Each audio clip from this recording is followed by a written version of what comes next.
Welcome everybody. I'm Petra. I'm the coordinator of UNIDO's Global Chemical Leasing Program, and I have the pleasure to monitor this question and answer session. And again, a big thanks to all of you who participated in our last webinar. And you can also find all the information on our website, www.chemicalleasing.com. I would like to welcome also our trainers and the ones that are going to answer to your questions. So we have Mrs. Vojislavka Satric, she's from Serbia, one of our long-standing chemical leasing experts. Mr. Reinhard Joas from Germany. Then Branko Dunjic, also from Germany, director of the NCPC Serbia. And Umanzor, who is working with me here in UNIDO. So welcome all. So without further delay, I will just go to the next slide. So we have agreed in our last webinar that we will organize a special question answer session.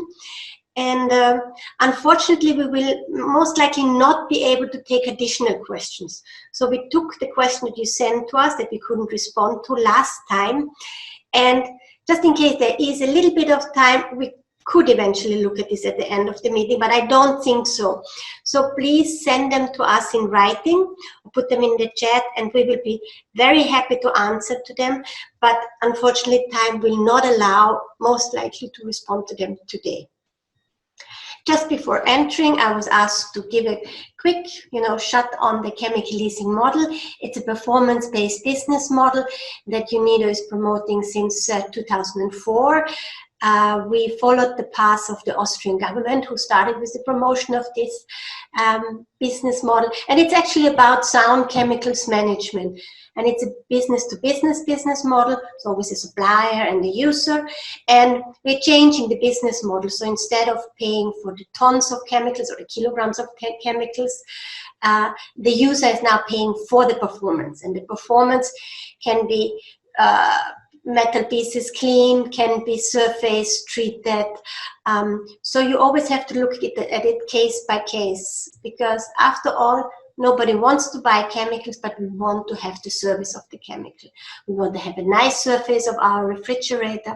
We want to have nice pieces cleaned, but we don't want to buy chemicals. And through this, we are going to use less chemicals because the supplier is now paid for the performance, and he or she will do absolutely everything to use it in the most efficient manner. It has been recognized as a circular economy business model, and we count on a further expansion of the model also with your help. So let's get started. I've put all of you on mute, so if there is anything urgent, you have to please raise your hand. Good. First question, and this is a question that we're having for Vojka. To facilitate calculations, what is the best way to determine the unit of payment? Vojka? Hey to everyone. It is very important to highlight that we don't calculate unit of payment, we must measure unit of payment.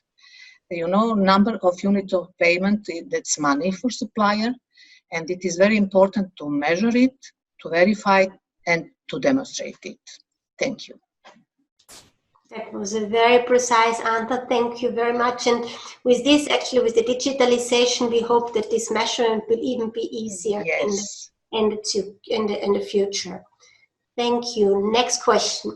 Is chemical leasing only suitable for continuous processes? If not, can you indicate some suggestions for batch processes? Reinhard, this question goes to you, and it's from Jeffrey. Yeah, thank you very much. So the clear answer is no.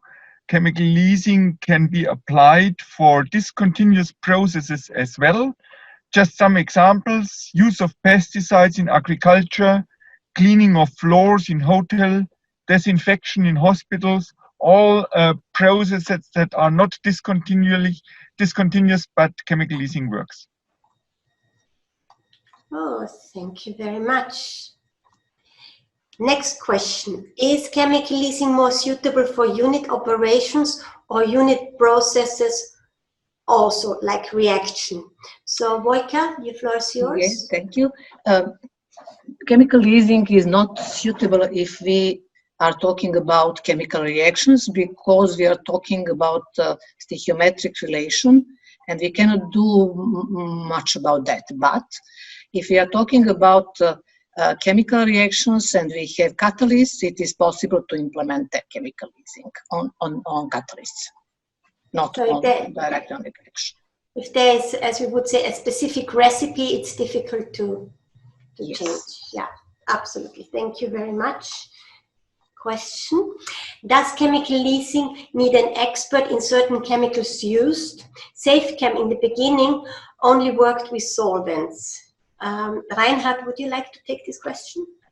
Yes. From Indonesia? Basically, the supplier of a chemical needs to have a certain expertise, a certain knowledge about the application of the chemical.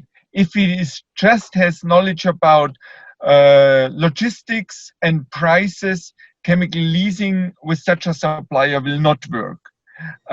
So expertise on supplier side is necessary, but he doesn't need to be the top expert for a certain application, because typically in a chemical leasing case, a team is formed with experts from the supplier side and experts from the user side, and this team has then the combined knowledge which allows a better performance and improved processes.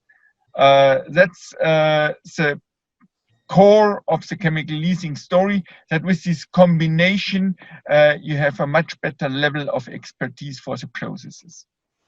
Thank you very much. And this is also where we bring in innovation and additional know-how. Thank you very much.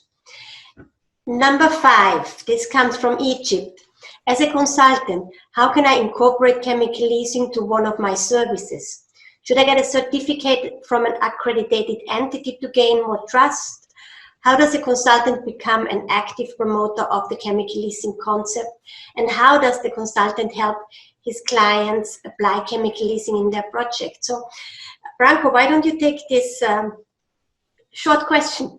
Yes, thank you. Thank you, Petra, for this question. I would say that the best way is that you first determine whether there is a need for chemical leasing with your clients. So if you are working with somebody, you should determine the processes which are suitable and the partners that you could be suitable for this process.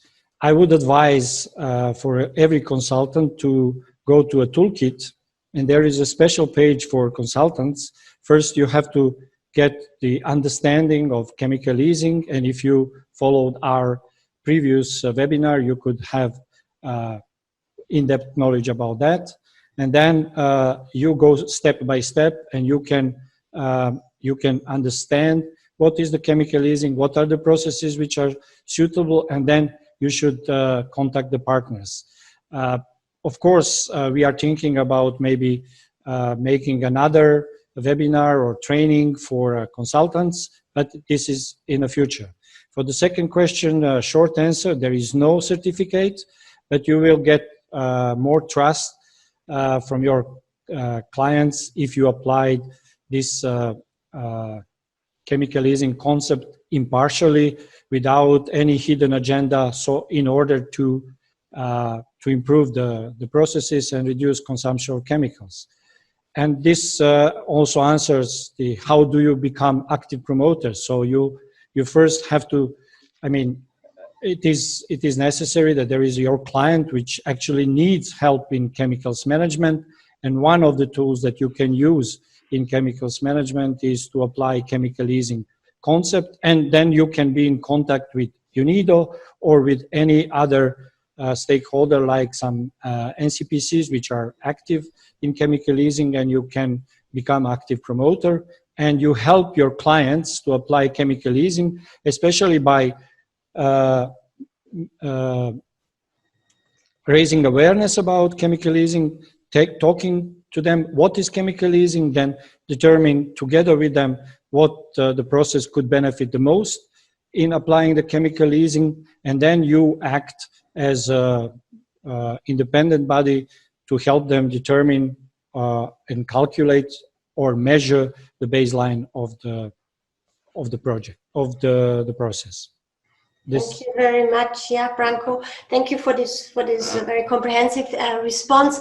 While I listen to this, maybe we are going to run a training for chemical leasing experts, which is not an accredited certificate. So we are not TÜV, we are not one of the certification bodies. But if you successfully pass our training, then you will get at least a recognition from UNIDO. So maybe we will be thinking about it. Thank you also for giving us this idea. Next question. Based on which parameters do you analyze the risks of a chemical? What data in the MSDS do you refer to compare the toxicity of chemicals? Is it LD50 values, Vojka? Yes. We have very comprehensive data in safety data sheets.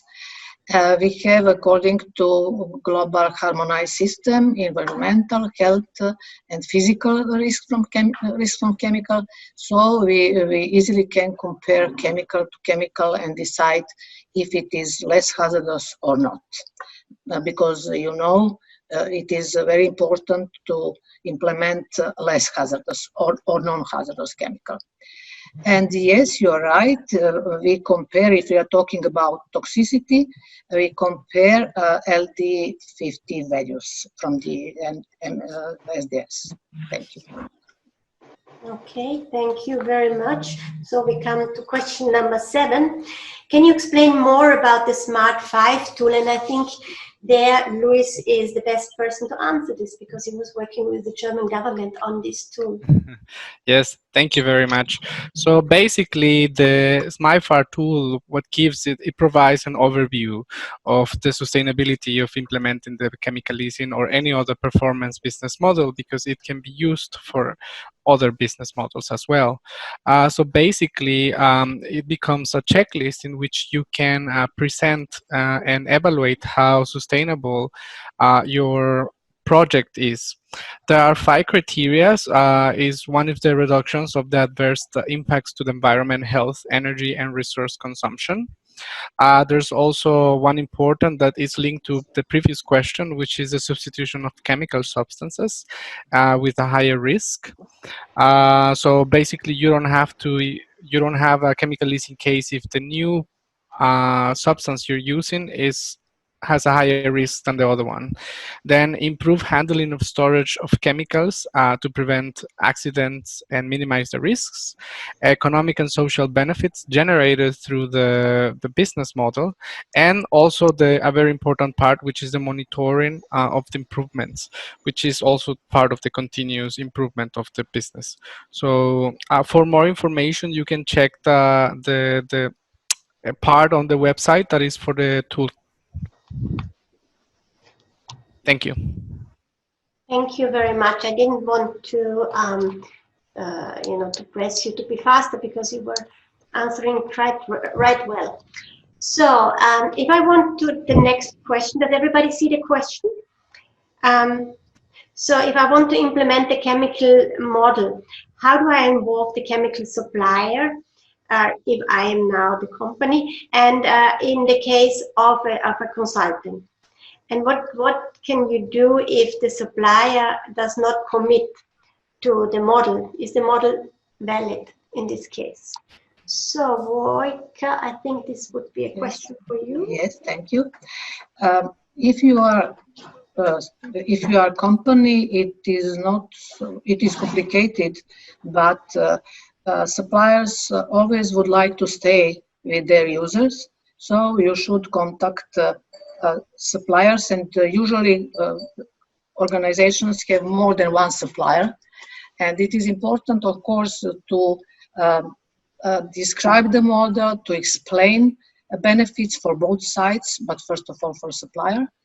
And that is if you are a company. But in the case of consultant, it is a bit more, let's say, not complicated, but you should first of all know a bit. You should not have profound knowledge, but you should have basic knowledge about the processes you would like to to talk about.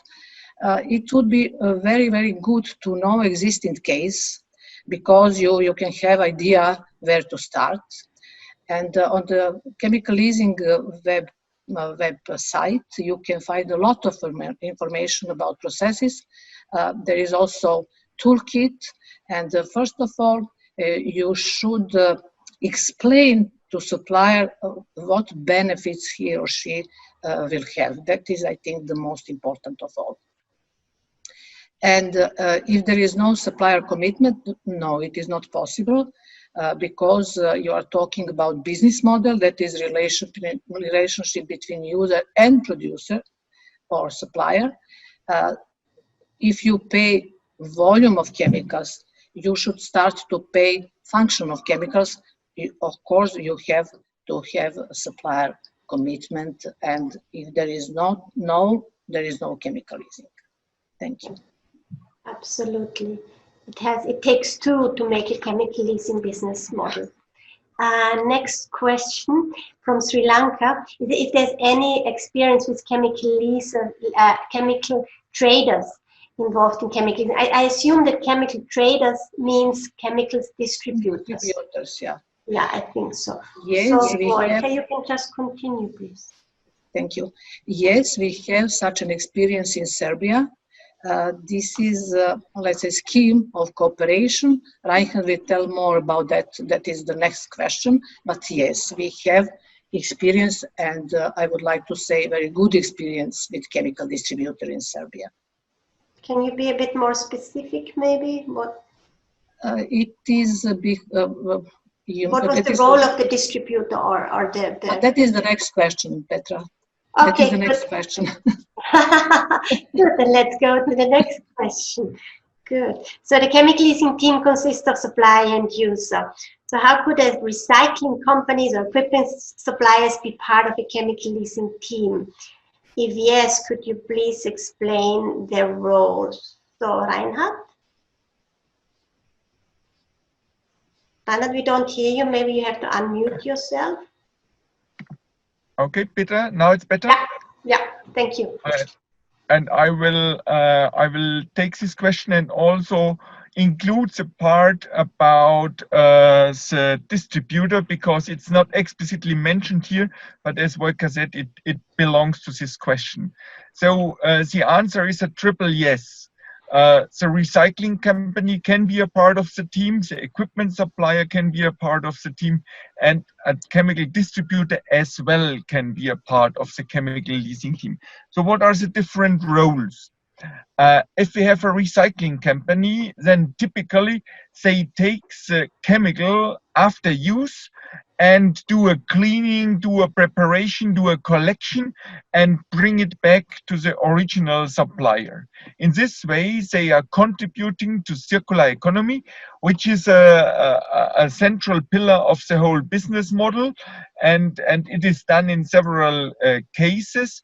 As said, it can be done by the recycling company, or it can be done by the original supplier himself. About the equipment supplier, as said, he can also be a partner in the chemical leasing team, because there is an interaction between the equipment and the chemical. The more and the better this interaction is designed by a common team, the better the success of the whole business model will be. If you remember the case of surface cleaning or cleaning of industrial parts, there was this combination, and a new cleaning machine and new types of chemicals work together and allowed the full realization of the existing optimization potential. Or as another example, if you look on agriculture, equipment are typically sprayers. And so if the sprayers are done in a better way and in a more suitable way, fitting to the chemicals, then you have this combined added value of better equipment and better chemicals. And in this way, the equipment suppliers can contribute and can be part of the business model. Now, coming to the last potential additional partners that was also addressed to Vojka. So it's a chemical distributor. In many cases, the chemical distributor takes over the role of the chemical manufacturer if the chemical manufacturer is not present at the user. And in many cases, the chemical distributor has knowledge about application processes. And therefore, if we're talking about a chemical supplier, it can be the manufacturer directly, or it can be a distributor which is supplying the chemical as a second step in the supply chain. And he, in many cases, has this required knowledge about the application, and therefore he or she is a good partner and can be clearly involved in chemical leasing. I hope this is clear about the potential involvement of these 3 additional partners. Okay, thank you very much. I have here a raised hand, but the hand was lowered again.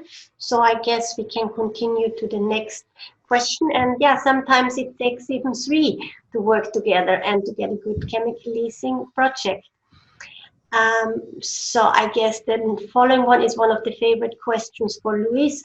We have been very active in working on green chemistry. So what's the difference between chemical leasing and green chemistry? Chemical leasing is definitely part of green chemistry, my friends. So Luis. Yes, thank you, Petra. They are not similar. They're 2 different concepts. Green chemistry is the design of chemical products and processes to reduce or eliminate the generation of hazardous substances. Basically, it means to design the chemical products without any hazard in it. Chemical leasing, as Petra explained at the beginning, is a business model that shift the focus from increasing sales towards the function provided, the value added provided by the substance or the chemical in this case. However, as Petra said, they're interlinked. The thing is, as I told you before, we have these sustainability criteria, and one of those criteria are the benefits for environment and also the substitution of substances with a lower risk. So for sure, chemical leasing is a good driver for green chemistry. That can help. For example, we had several research examples that can be considered as green chemistry that see chemical leasing as an opportunity to enter the market. So in summary, both are part of a circular economy mindset. One is in the design and one is in the way on how you commercialize products. So that's my answer. Thank you very much, Luis. So now we come to the next question. This is actually a question on how the management could be convinced that that it makes good business sense to move away from being a company that that is just selling, but to become a company that sells less chemicals but is still profitable, which is actually the core of chemical leasing, this performance-based payment. We don't want companies to lose out, we want companies to earn money, but just in a different way, and more with the services and not with products. So how do you pitch the idea of chemical leasing to customers and suppliers? And Reinhard has been doing this for many years. I'm sure he will give a super answer here. Yeah, and so of course here we can talk at least 1 hour to bring all the arguments which are relevant for the supplier and which are relevant for the customer. And of course it always depends a little bit on the case, but I will try to summarize the key arguments to convince management of a supplier and the key arguments to convince a customer or a user of chemicals. So for the supplier, and we call it a business model, a key message is that in the medium and long run, the supplier is becoming more profitable and has a competitive advantage. his business relations to the client are more stable. He will not be asked every month to lower prices for the chemical, because he's involved in the process optimization. He's involved in collaboration. He knows much better in which direction his clients are going. And so we see much more stable business relations, what is always in the interest of a supplier, because the supplier does not have to invest so much acquisition effort as his clients are stable. They stay with him for many years. In some of our existing cases, it's even 15 years, which a chemical leasing business model lasts, and where there is a continuous and strong collaboration between supplier and user.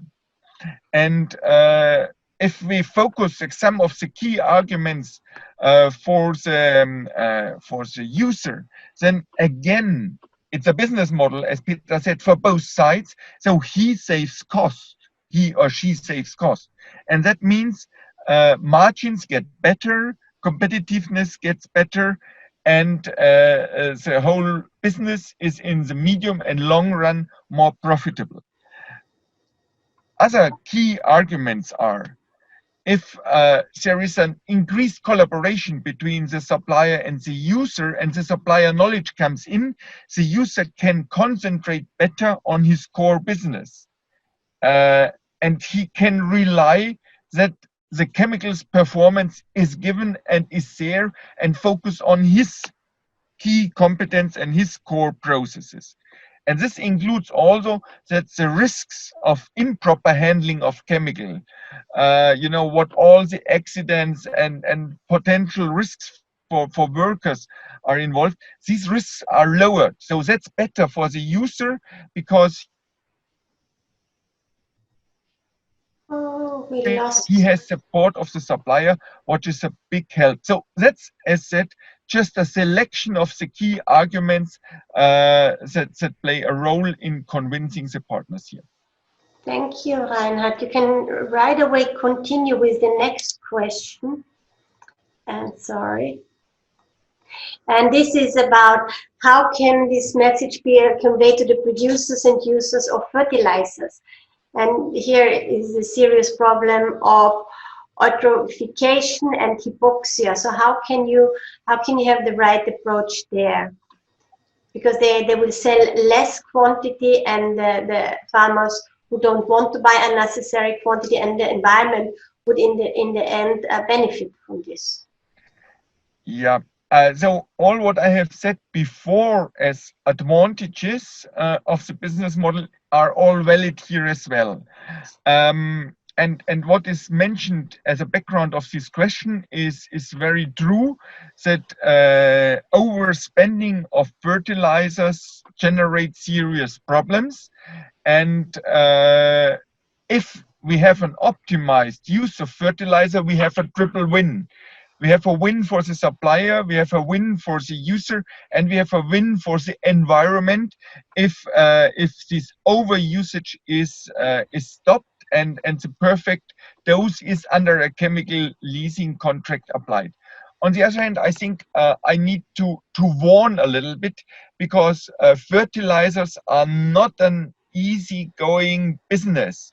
And in fertilizers, you sometimes have still relations that if you put more fertilizers on the field, you get more yield. It depends a little bit on the cocktail. It depends on the amounts that are already used.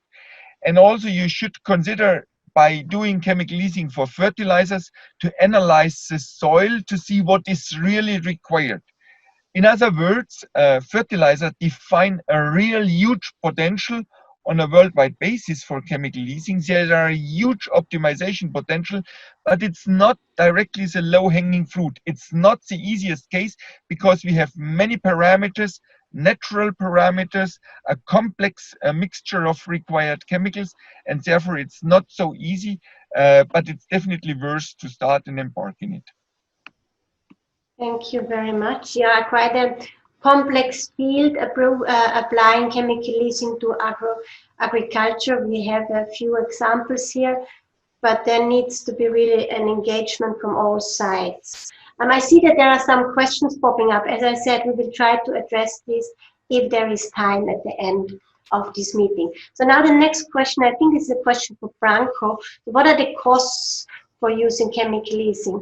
I think you mean what is the cost for, for engaging with the company. I don't know who posed this question, but that can be from the side of a supplier or from the user or from a consultant. So there are different angles of viewing costs. Branko? Yeah, thank you. It's a key question regarding chemical leasing. The main idea of chemical leasing is to reduce the consumption of chemicals and to reduce the cost for both and to increase profitability. But of course, I think, as you said, Petra, I think that we are talking about initial costs for chemical leasing. And in initial cost, you can consider that you will have, and if you determine that there is definitely potential for applying chemical leasing, then probably you will have some cost investment of work hours for your staff and the staff of the supplier to measure, to determine the baseline and to test different solutions. And then maybe in the first year, you may determine and you may decide together with your partner that, for example, you can hire a cleaner production center or other independent monitoring organization that would act the role of independent, somebody who is following the process. But in the long run, the cost for using of chemical leasing for both or three partners or all involved parties should be is greatly reduced. So that would be my answer. Mm-hmm. Thank you very much. And Branko, why don't you also take this next question, which is actually something that I very often outline in my presentations. Also, what is the difference between chemical leasing and if I see process optimization or resource efficiency, they are very much intervened, but maybe what is the benefit or difference? Yes, of course, you can answer this question. And we always face this question when we start working with companies. But I would answer in a following way. Of course, you should, as we said, you should always determine first whether the process that you are optimizing is suitable for chemical leasing. If not, then you will not engage in chemical leasing.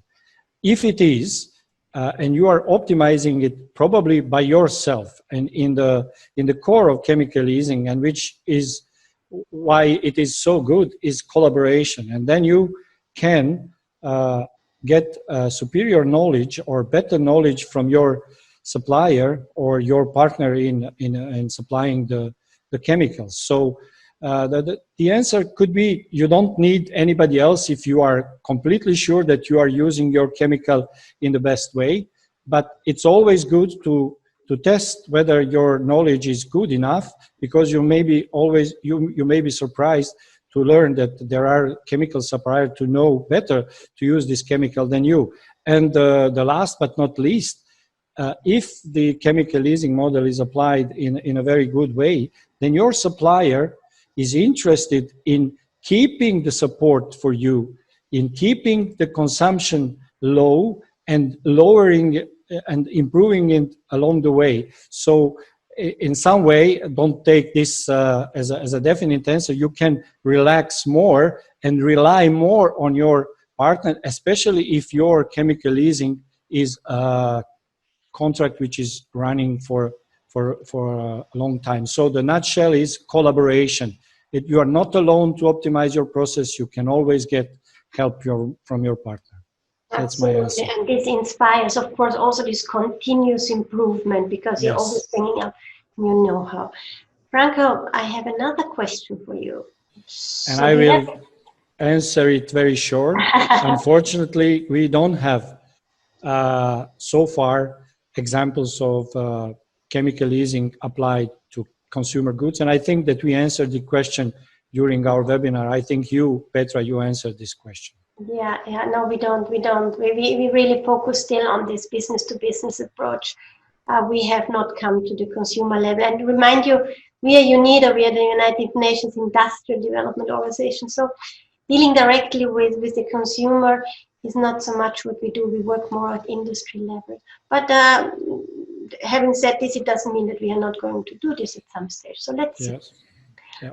Thank you very much. So that brings me to the next question. Technical modifications done in the production line for bottling and confectionery companies using chemical leasing. Yes.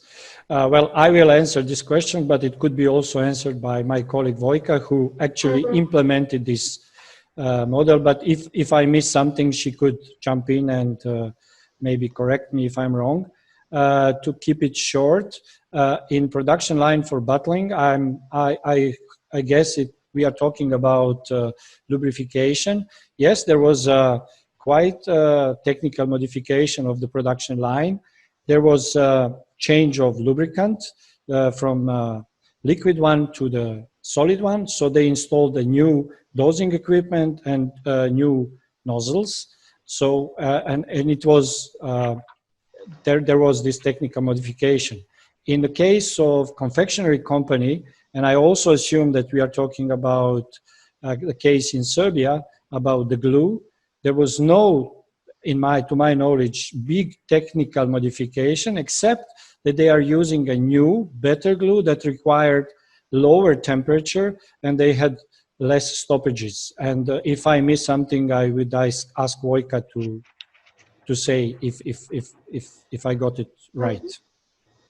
Yeah, that's it in short, yes. Thank you, Vojka. Okay, good.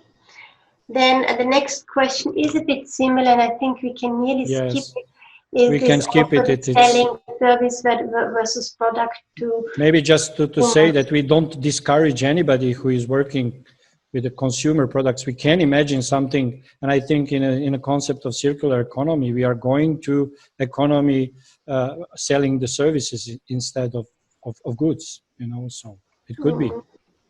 Yeah. Maybe we have to give it a bit more thought. Yeah, we know this Philips who is selling light instead of, but not directly to a particular consumer, but for a public utility company. They are selling light, not, I mean, illumination, not light bulbs. Yeah, the LED, they're charging per LED. Yes. Okay, let's come to the next question. I think this is a nice one. So this is a startup who is dealing with a certain supplier. How can I respond if he's confused to deal with me based on a chemical leasing concept? How can I really, convince him or her? And especially if I don't have many suppliers right now to switch between them and convince another one with the concept. So here's a startup that wants to engage in this, but then maybe there are not sufficient suppliers. So how do you deal with this? Reinhard, would you like to do this? And Reinhard also has worked quite a bit in Egypt. This question comes from Egypt. So yeah. So thank you, Petra. My first sentence would be: don't give up. Sometimes it's difficult to convince partners. Despite all the advantages that have been reported before, which you can read on the website, if you go to the toolkit, you find a lot of these arguments that can be used to convince your partner, your existing one supplier. And if he refused to use chemical leasing, don't give up. Try another one. Tell them the story that with chemical leasing, they get a type of a unique selling position. They are the first runners. They enter into a new business model, which provides chances for a very long time. And we have this story now for more than 15 years. Sometimes you are desperate because companies stick to traditional business models for various reasons. It's more common, it's less innovative, you know the ground where you are moving, and so on and so on. But we feel time has come now for these new business models. We see more and more partners joining, and you see many cases which have shown that this business model is feasible and this business model provides advantages to the partners. So final recommendation, read all the arguments you find in the toolkit, you find on the website, and if your one and only supplier is not really convinced, then try other ones, and I'm sure you will be successful at the end. Yeah, I would also say we had lately a number of suppliers contacting us and expressing interest, wanting to switch to this to the new model. So if you need any further help, always call our help desk, and we see if we can help you further also with some, inputs. Thank you, Reinhard. So this is concerning the award, and I think this question will be taken by Luis. So this was also, I think, when the application date was still December. No, is now December. Now it's December. So what can be done if there are no tangible results? Yeah, how could he deal? How could he deal with this? Yeah, thank you. So yes, you can apply. Basically, what we need at this point, if you're a case study, we need you to have a contract signed. And from now, if you start implementing the model now to December, you will already have some results which you can present. And you can use these results also to do some analysis and present some projections of what can be achieved with implementation of the model. Now, if it's an innovation and research, you can also, if it's a research, you can present your results of the test of experiments, and if it's an innovation, also the testing. And if you present more documentation that can back up all these results, then also you can apply with this. I think, Luis, that was already the next question, which was actually about the research and what can be done if there is still not really a contract, but that there is already a potential customer. Yeah, with the case of research and startups, we understand that sometimes these might be at early stage, and they seek this opportunity of the award to gain some recognition and to maybe reach other people interested in them. So we invite you to apply. As I said before, you can present all the documents backing up your research or your startup, and we can see the potential that it has. So yes. Okay, thank you very much. And then the next one is also for Luis. So are there any incentives available for chemical leasing in any specific sector, countries, targets? And then how is chemical leasing tied to the SDGs? Yeah, so I think one of the examples of the specific incentives is all the UNIDO work, and the experts that you have here is it's also a good proof of it. So from the last, I think 11 years now, or 12 years, where UNIDO has the Global Chemical Leasing Program, which has brought support to companies through capacity building, technical assistance, and promotion of the chemical leasing. Sometimes we do it through experts, sometimes we do it through also the National Cleaner Production Centers. There's also publications and tools online that you can use for this. Examples of countries, Austria and Switzerland also have some programs to cover the technical assistance. So it means to cover the cost of the consultancy to apply the business model. I think that in other countries you can find some programs for cleaner production, for greening industry, for greening processes that can be somehow linked to chemical leasing.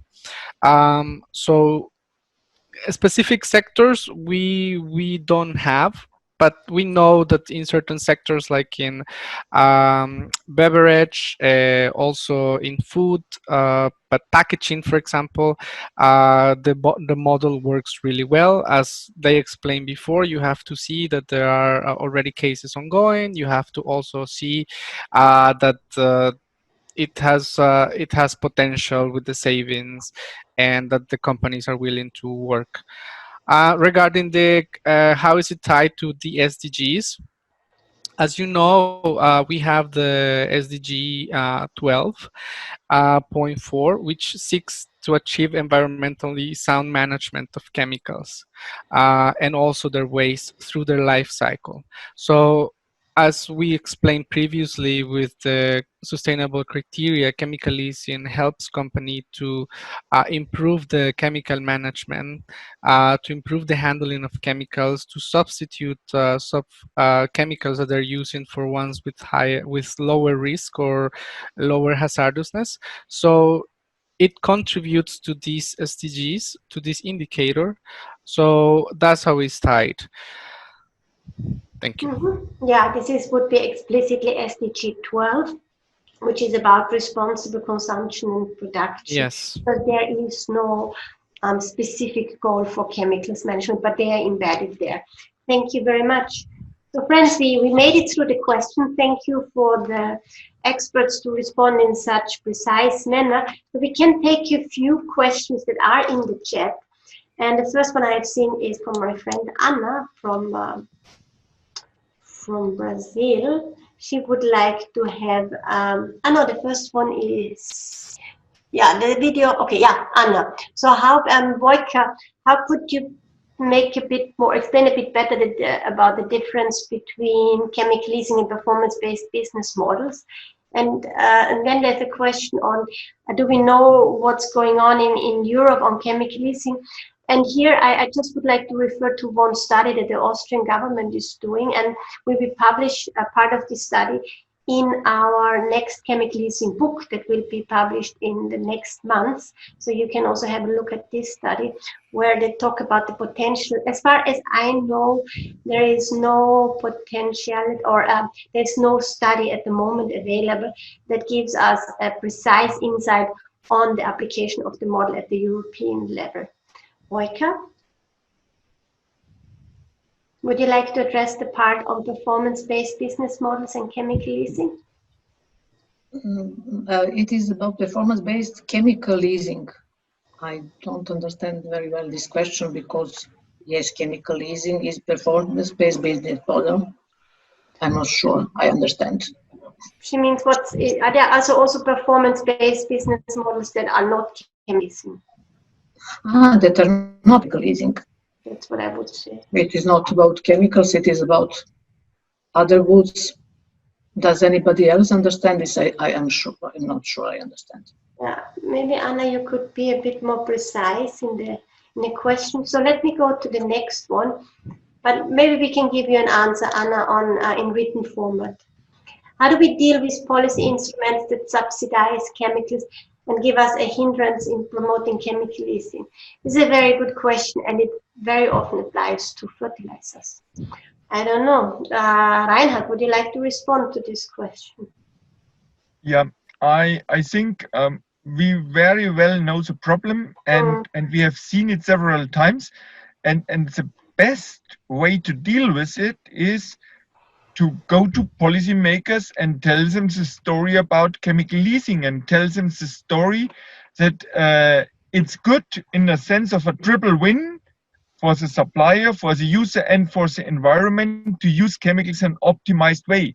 And it's not good from a policy perspective to over-consume and stimulate overconsumption of chemicals by promoting and subsidizing chemicals consumption. That's a message we need to put on the political agenda, and I think it's already done, but it might need to be repeated again and again, that this is no modern chemical policy to subsidize chemicals consumption. A more modern approach would be to promote and support chemical leasing. Yeah, thank you very much. I think we have another question on Colombia, but this we would prefer to address in bilateral manner because it's a very specific case. So Branko, I just may say that I know the company and I know what we are talking about. And I know that we had some issues about setting unit of payment and also continuous improvement. I will look and I can ask gentlemen who I know, and I remember it's a very good day in Colombia. He can send me an email and we can go through his application again, and I would encourage them to apply again for the award, because the work they are doing in replacing antibiotics is really amazing. Yeah. Okay, thank you very much. So please then do this on a bilateral basis. And I think we will conclude here. Let me tell you also that we have recorded this meeting, so it will be available on the web page of chemical leasing, so you will have access to it. If there are any additional questions, don't hesitate to write to us, and please count on us. We're here to assist you.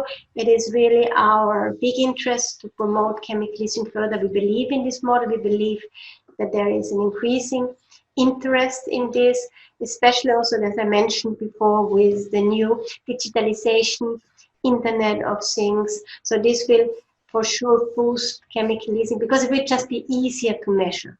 And maybe through this, maybe we have also a chance to enter into the consumer market. But if you have any ideas or that you would like to further discuss with us, please do so. So with this, I would like to thank all the trainers, experts that participated, and to all of you for your wonderful interest. We hope we could respond your questions adequately. If not, let us know.